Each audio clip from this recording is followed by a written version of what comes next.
a favor, close your eyes for a second. When I say the word justice, what is the very first thing that pops into your head? For most people, it's a statue. You know, the one Lady Justice blindfold scales. The sword. Yeah. Or maybe it's a massive, pristine marble courthouse. Sitting on a hill, unmoving and perfectly designed. Exactly. We picture this monolithic, unchangeable structure. It feels singular, static. But today, we are going to completely shatter that image. I want you to imagine justice not as a single building, but as a neighborhood. A sprawling, messy, evolving neighborhood. And just like any real city, different rules apply on different streets. How you act in a quiet residential cul-de-sac is totally different from how you'd act in, say, a chaotic commercial district. Oh, absolutely. If you try to run your family like a business, you're a monster. And if you try to run a business like a family, you're probably going bankrupt. So we're reviewing the book Into the Work of philosopher David Schmidtz in his book, The Elements of Justice. And the mission for this book review is to figure out why we get into so many fights about what is fair. And the core argument here is that we fight because we're trying to use a single map to navigate a really complex territory. We're trying to find one rule like everyone gets the same, and just force it on to every single situation. Schmidtz is basically saying, stop doing that. You're going to get lost. So here's the roadmap for our tour of this neighborhood. We have 3 main stops to make to answer the question, what are people actually do? First, we're going to the District of Desert. And no, not the sandy kind with the cacti. No, though it can be dry territory for philosophers if you aren't careful. That's true. We're talking about what we deserve. Is success really earned, or are we all just lottery winners and a cosmic game of luck? Then we're heading to Reciprocity. What do we owe the people who help us? And maybe more importantly, do we owe anything to the people who act like jerks? And finally, the most controversial, stop equality. Does treating people as equals mean we have to give them all the exact same stuff? Okay, let's start with the map itself. Schmidtz kicks this off with a definition of justice that seems, deceptively simple. It does, he says. Justice is what people are due. It sounds kind of like a tautology, doesn't it? Justice is giving people what is just. Yeah, thanks, David. But the complexity, it just explodes the moment you ask, okay, but what are they due? Because that answer changes depending on the relationship. He uses this really gruesome thought experiment to prove that consistency alone isn't the answer. He introduces us to a medieval king. Right? To sort of test our intuition, this king issues a decree. Anyone convicted of shoplifting gets their left hand amputated. Which is, it's barbaric. But the king is a stickler for the rules. He applies this consistently. It doesn't matter if you're a duke or a peasant, tall or short. If you steal, you lose the hand. So strictly speaking, he is treating like cases alike. And that's the trap. We often hear people say that's not fair. You're making an exception. We equate justice with consistency. But Schmidtz pushes this to the breaking point. He says, okay, now imagine the king decides to amputate the left hand of the innocent. So just rounding up random people who haven't done anything. Exactly. But its origin. He does it impartially. He has a lottery system. Every Tuesday, 5 random innocent people lose a hand. Because he's consistent, perfectly consistent. He isn't discriminating based on race or creed. He's just shopping hands, but he's also a tyrant. Precisely. This is the first big takeaway. You can be perfectly consistent and still be perfectly unjust. Treating like cases alike is an empty vessel. You need something more. You need substantive content. You need to know that innocent people are due safety, not mutilation. So we need to know what rule applies to whom. And this leads to that. That mouthful of a term, Schmidtz coins, contextual functionalism. It sounds like something you'd need a PhD unpack. But the visual is actually really grounding. Think of it like tectonic plates. Okay. You have these massive plates, principles like desert, reciprocity, equality, need. They cover different areas of our lives. But they aren't seamless. They don't just sit next to each other nicely. No, they grind against each other, they shift. Sometimes you're standing on the need plate, like when you're dealing with your toddler. You give them food because they need it, not because they earned it. Right. But then you step out the front door and you're on the desert plate. At work, if my boss paid me based on how much I needed the money rather than how good my work was, Well, the company would collapse. Exactly. You'd be using the wrong map. A map of New York City is useless if you're trying to navigate the craters of the moon. so contextual functionalism just means check your map. Make sure the principle you're using fits the relationship you're in. That's it. All right, let's hike over to the first major district desert, getting what you deserve. This is where I feel like modern society has a bit of an existential crisis. It's a huge crisis of confidence. We love the self-made story, but we also know it's not the whole truth. And there's a very popular philosophical view, often linked to John Rawls, that implies that maybe nobody really deserves anything. This is the Big Bang theory of luck, right? That's a good way to put it. The argument goes like this. Look at a successful person, let's say a brilliant surgeon. Why is she successful? Well, she worked hard. Okay, but where did that work ethic come from? Probably her parents, or maybe just her genetic disposition to be focused. Some people were just wired to grind. Right? She didn't choose her parents. She didn't choose her genes. She didn't choose to be born in a country with medical schools, or in a century where we even understand anesthesia. So if you keep peeling the onion, eventually you hit a layer that is pure luck. You didn't choose to be born. And the skeptic says if the inputs are all luck, genetic and environmental lottery win, how can you claim credit for the output? How can you say you deserve the high salary or the prestige? It makes us feel like puppets. Yeah, that's a pretty depressing thought. It basically says our agency is an illusion. But Schmidtz pushes back on this. It does. He has this great distinction between being lucky and being merely lucky. He uses the Grand Canyon as an example. We say the Grand Canyon deserves its reputation as a majestic wonder. Now, did the canyon work hard for that? Did it wake up early and do push-ups? No, it just sat there while the river eroded it for a few million years. It was, lucky geology. But we don't say, oh, the canyon doesn't deserve praise because it didn't create itself. It deserves the reputation because of what it is right now. It has features that command respect. Okay, that makes sense for a hole in the ground. But for people, Schmidtz does something even cooler. He flips the timeline. Right? The skeptics are always looking backward. What did you do yesterday to earn this? Schmidt says we should look forward. And this is the promissory model of desert, and it changes everything. It really does.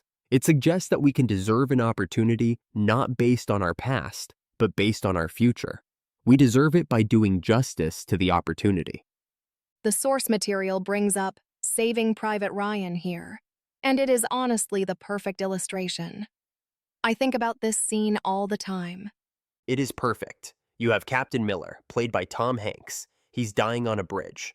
He has sacrificed his entire squad, Goodman, to save one kid, Private Ryan. And let's be honest, looking backward, Ryan didn't deserve it. He wasn't a hero. He was just a kid whose brothers happened to die. It was administrative luck that got him a ticket home. The scales are completely unbalanced. Totally. But then Miller pulls him close and whispers those two words. Earn this. Earn it right. In that moment, Miller isn't asking for payment for the past. He's demanding a promise for the future. Ryan can retroactively validate that sacrifice by how he lives his life from that moment on. Exactly. And that is so empowering. It is because we all start with luck. I didn't choose to be born here. I didn't choose my health. But Schmidtz is saying that doesn't invalidate my life. No, I could take that unearned luck and transform it into something earned by what I do with it next. it distinguishes between deserving a reward and deserving a chance. A fresh college grad doesn't deserve a high-paying job as a reward for past glory. They haven't done anything yet. But they can deserve a chance because they are the type of person who will do the work.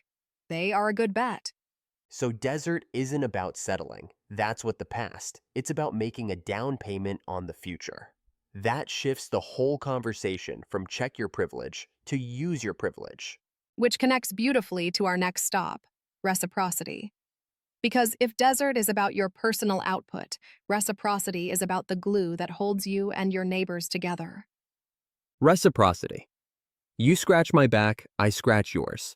But Schmidtz warns us not to view this as a cold, calculated transaction. It's not a vending machine. He uses the ride to work thought experiment. It's a scenario we've probably all felt in some version. Okay, Imagine your car breaks down. You call your co-worker Smith. Smith lives right by you. He's driving anyway. But he says, "Nah, I can't be bothered. Smith is officially the worst. I already hate Smith." Then you call Jones. Jones says, "Sure, no problem. Hop in." Now fast forward a month. Both Smith and Jones have their cars break down. They both call you for a ride. I'm picking up Jones. Smith can walk. But why? That's the philosophical question.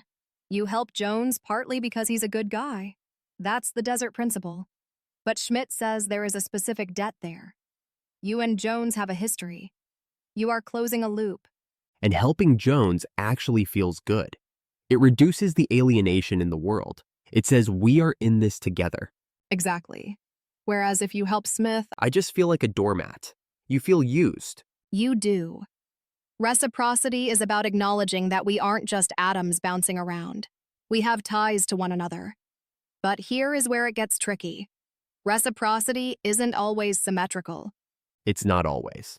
I lend you $5. You lend me $5. right? There's this concept of transitive reciprocity, which basically means paying it forward. Okay, Think about your teachers or mentors. You can never really pay them back. By the time you were successful enough to help them, they might be retired or gone. so how do you settle the debt? You mentor someone else. You help the next generation. Schmidtz shares a personal story about this. Right, He does. He was on a bus in Vancouver. He encounters a woman who is totally lost, doesn't speak the language. She's terrified. He gets off the bus, goes way out of his way, and guides her to her destination. he didn't know her. She couldn't pay him back. No, he calls it a nebulous gratitude to the world. He had been helped by strangers in the past, when he was lost. He couldn't pay them back. So he paid the system back. He kept the flow of goodwill moving. That's the idea. But hold on, I have to play devil's advocate here. Reciprocity sounds nice, but canopy? I don't know. Weaponized. What if someone does me a favor I didn't ask for just to make me... Owe them the speculative favor? Schmidtz discusses a famous example from Robert Nozick about a neighborhood PA system. Okay, picture this. Your neighbors decide, without asking you, that they're going to run a radio station for the block. They tell jokes, play music, read the news. And you're in your house. You hear it. Maybe you even chuckle at a joke once or twice. Then after 138 days, they knock on your door. They say, "Okay, we've all taken turns running the broadcast. It's your turn. You owe us." I would slam the door. I did not sign up for that. And Schmidtz agrees with you. You are not obligated to pay for a benefit you didn't request. These are speculative favors. They are trying to force a debt onto you. It's like those people who watch your windshield at a red light and then demand money. Exactly. True reciprocity requires a relationship. It requires acceptance. You can't just throw a benefit at someone and demand they pay up. That's not community, that's extortion. So check your map. If you didn't ask for the map, don't pay for the tour. Which brings us to our final and probably most heated stop: equality. Equality. It is the golden word of modern democracy. But Schmidtz argues we are often fighting about it because we confuse two very different things, Which are equal shares and equal treatment. To visualize this, we have the apple garden story from Bruce Ackerman. Imagine two of us. Let's say you and me walk into a garden. There are two apples hanging on a tree. okay, I reach out and grab both of them. I would immediately say, "Hey, give me one," and you'd be right. In that context, equal shares. Cutting it down the middle is the perfect solution. but why? It's because the apples are what economists call manna from heaven. They just appeared. I didn't grow them. You didn't grow. Then we arrived at the same time. And since neither of us has a special claim, splitting them equally signals respect. It says, "I am not better than you." Exactly. But the real world isn't an apple garden where free food hangs from trees and we all arrive simultaneously. Right? Real life involves non-simultaneous arrival. Imagine, I got to the garden a year before you. I cleared the rocks, I planted the tree, I watered it, I fought off the bugs. And then I wander in a year later and say, hey, give me half if you did that. Equal shares suddenly doesn't feel like justice. It feels like robbery because the context changed. We move from the equality map to the desert map. I earned those apples. Does that mean we abandoned equality? Because that sounds like a slippery slope to saying tough luck, I got mine. No. And this is the critical distinction. We abandoned equal stuff, but we must maintain equal treatment. Schmidtz uses the history of the handshake to explain this. I love this visual. In a hierarchical society, like under that king we talked about, you don't shake hands, you bow, you kneel. You signal that you are lower. But in a liberal society, a society of equals, we shake hands. Even if you're a billionaire and I'm, well, a podcast host. Yeah? Exactly. The handshake represents equality of standing. We meet eye to eye. The goal of liberal equality isn't to make sure we all have exactly 2 apples. It's to make sure that no one stops you from planting your own tree. It's about removing the barriers and oppression that prevent people from rising. Right. So forcing equal outcomes on people who put in different amounts of effort is actually treating them unequally. It's disrespecting the person who did the work. Precisely. It denies their agency. If you want to treat people as adults, you have to let them reap the rewards of their choices and suffer the consequences too. You cannot treat people as equals if you constantly engineer the outcome so they all finish in a tie. This really ties the whole neighborhood concept together. It's all about knowing which map to use. It is if you treat your children like employees. Sorry, no dinner. Your grades were low, you're a bad parent. You're ignoring the need map. Right? But if you treat a stranger in the marketplace like your child, giving them stuff just because they want it, you're ignoring the desert map. And underneath all these maps, Schmidtz has this unifying theme. He calls it internalizing externalities. Which sounds like Econ 101, but it's actually really profound. It is the golden rule of living together. Basically, An externality is just a cost you dump on someone else, like pollution or leaving your dirty dishes for your roommate. so justice is basically a system that forces us to clean up our own messes? In a way, yes. Whether it's paying your debts, which is reciprocity, earning your keep dessert, or respecting others' rights. Equality. It's all about a framework where we take responsibility for our own actions. It minimizes the cost of living together. Exactly. If we aren't constantly fighting over who has to clean up the mess, we're free to actually build something. It turns justice from a constraint into infrastructure. The roads and bridges that let us travel together without crashing. That's a great way to put it. So as we wrap up this deep dive, I want to leave the listener with a thought that bounces back to Captain Miller on that bridge. In Saving Private Ryan, Earn this. we talked about how much of life is luck, where you're born, who your parents are. It's easy to feel guilty about that or to feel like nothing is truly yours. But Schmidtz flips it. He does. The question isn't, did you earn your starting position? The question is, are you doing justice to your luck? Are you taking the opportunities you stumbled into and making them count? Are you validating that luck retroactively? It turns justice from a passive thing we receive to an active thing we do. And that is a powerful place to stand. It really is. Thanks for walking the neighborhood with us. We'll see you on the next Nook Review.